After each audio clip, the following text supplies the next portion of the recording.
Telugu cinema latest updates కోసం మా official website tollywood2bollywood.com ని విజిట్ చేయండి. సరికొత్త తెలుగు సినిమా విశేషాలను తెలుసుకోండి.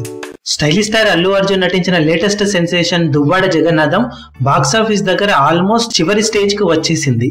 అన్ని ఏరియాలలో కలెక్షన్లు తగ్గుముఖం పట్టగా కర్ణాటకలో ఈ సినిమా టోటల్ రన్ ని పూర్తి చేసుకుందని అక్కడి డిస్ట్రిబ్యూటర్లు బయ్యర్లు తెలియజేశారు. కాగా ఆ సినిమా అక్కడ మొత్తం మీద 7.5 కోట్లకు అమ్ముడుపోగా టోటల్ రన్ లో 6,75,00,000 షేర్ వసూలు చేసిందని కర్ణాటక డిస్ట్రిబ్యూటర్లు అనౌన్స్ చేశారు. దాంతో సినిమాకు అక్కడ కొద్దిగా నష్టం వచ్చినట్టు తెలిసింది. సినిమాను కొన్న రేటు కన్నా 75 లక్షల నష్టం ఈ సినిమా తీసుకువచ్చిందని కర్ణాటక డిస్ట్రిబ్యూటర్లు చెబుతుండడం విశేషం.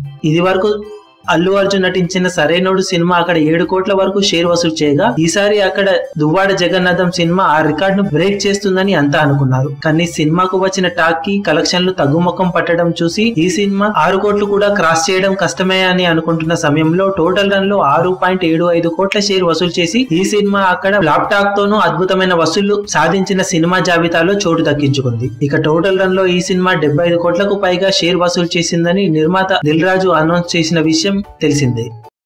మీ అభిమాన హీరోలకు సంబంధించిన లేటెస్ట్ అప్డేట్స్ కోసం మా ఛానల్ ని సబ్స్క్రైబ్ చేసుకోండి. ఏ చిన్న అప్డేట్ ని మిస్ అవ్వకూడదు అనుకుంటే బెల్ ఐకాన్ ని ప్రెస్ చేయండి. లైక్, షేర్, కమెంట్ చేయడం మర్చిపోకండి.